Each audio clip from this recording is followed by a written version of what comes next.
ভারতকে স্পষ্ট ভাষায় বলতে চাই, যারা আমার দেশের সার্বভৌমত্বকে বিশ্বাস করে না, যারা আমার দেশের সম্ভাবনাকে বিশ্বাস করে না, যারা ভোটাধিকারকে বিশ্বাস করে না, মানবাধিকারকে বিশ্বাস করে না, যারা এই দেশের সন্তানদেরকে বিশ্বাস করে না, আপনারা যেহেতু তাদেরকে আশ্রয় প্রশ্রয় দিচ্ছেন, কথা স্পষ্ট করে বলে দিতে চাই, ভারতের যারা সেপারেটিস্ট আছে বাংলাদেশে আমরা তাদেরকে আশ্রয় প্রশ্রয় দিয়ে যে সেভেন সিস্টার রয়েছে সেটাকে বাংলাদেশ থেকে ভারত থেকে আলাদা করে দিব। এই হাসিনার পৃষ্ঠপোষক স্পষ্ট ভাষায় দিনের আলোর মতো স্পষ্ট স্বচ্ছ তাদেরকে ভারত অর্থ দিয়ে, তাদেরকে অস্ত্র দিয়ে, ট্রেনিং দিয়ে বাংলাদেশের বিরুদ্ধে তাদেরকে দাঁড় করিয়ে দিচ্ছে।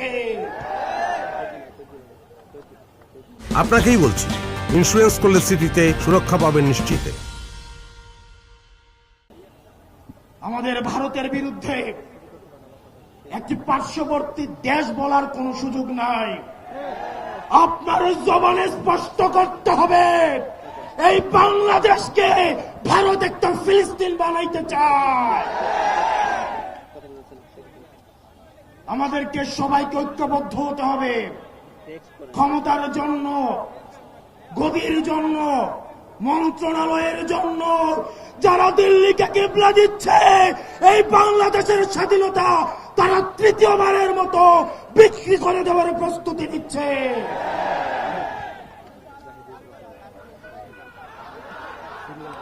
প্রিয় মুক্তিকামী জনতা, আপনার আমার মৃত্যু এই নির্বাচন কমিশনের কাছে কেবলমাত্র একটি সংখ্যা। অথর্ব নির্বাচন কমিশন বলে হাদির মৃত্যু নাকি একটি বিচ্ছিন্ন ঘটনা। এই স্পাইনলেস মেরুদণ্ডবিহীন ইলেকশন কমিশনার, আমরা এমন একটি বিচ্ছিন্ন ঘটনা তোমার সাথে যেন ঘটে সেটির অপেক্ষায় থাকলাম। ইলেকশন কমিশনার কাদের প্রেসক্রিপশনে নিয়োজিত, কারা তাকে নিয়োগ করেছে?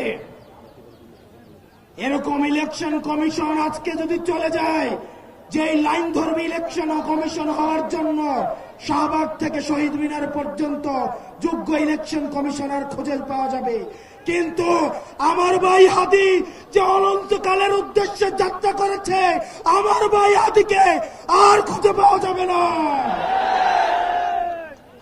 প্রিয় মুক্তিকামী সংগ্রামী জনতা, আপনারা জানেন আমাদের দেশে এক শ্রেণীর আওয়ামী লীগ রয়েছে, তারা শিক্ষক পরিচয়ে বিশ্ববিদ্যালয়গুলোতে কার্যক্রম পরিচালনা করে,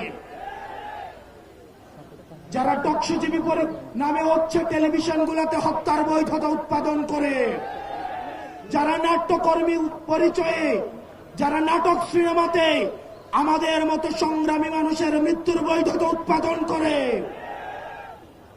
এই বিশ্ববিদ্যালয়ে নীল দলের যে 5-8টা শিক্ষকরা রয়েছে তাদেরকে ধরে ধরে এই বিশ্ববিদ্যালয় থেকে বের করে দিতে হবে। এই নাটক সিনেমা থেকে আওয়ামী মুজিবের 5-8টা এসব শিল্পী কর্মীদেরকে দেশ থেকে বের করে দিয়ে ভারতে পাঠিয়ে দিতে হবে।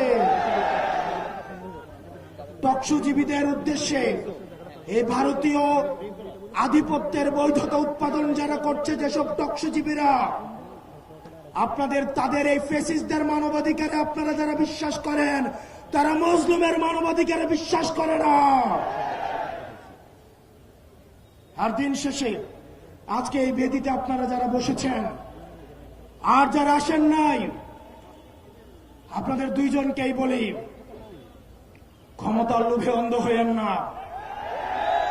আজকে যদি আমার বুকে গুলি লাগে, আমি জানি এই ধরনের একটা প্রোগ্রাম হবে, এসে বক্তৃতা দিবেন, তারপর চলে গিয়ে আবার হচ্ছে সিট নিয়ে নেগোসিয়েশন করবেন।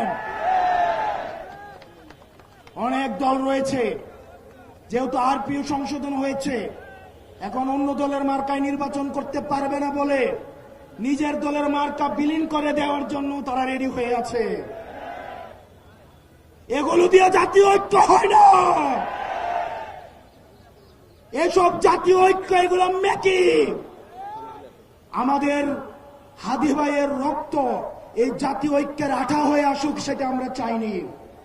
আপনারা যদি দেশের প্রশ্নে, সার্বভৌমত্বের প্রশ্নে, বাংলাদেশের প্রশ্নে দলীয় স্বার্থের ঊর্ধ্বে উঠে আমরা 1 আগস্ট, আমরা 3 আগস্ট 2024 সালে এই শহীদ মিনারের বেদিতে দাঁড়িয়ে যেভাবে আমরা ফ্যাসিবাদের বিলোপ এবং নতুন রাষ্ট্র ব্যবস্থা বিনির্মাণের যে 1 দফা দাবি দিয়েছিলাম, আমাদের সেদিনের মতো আবার ঐক্যবদ্ধ হতে হবে।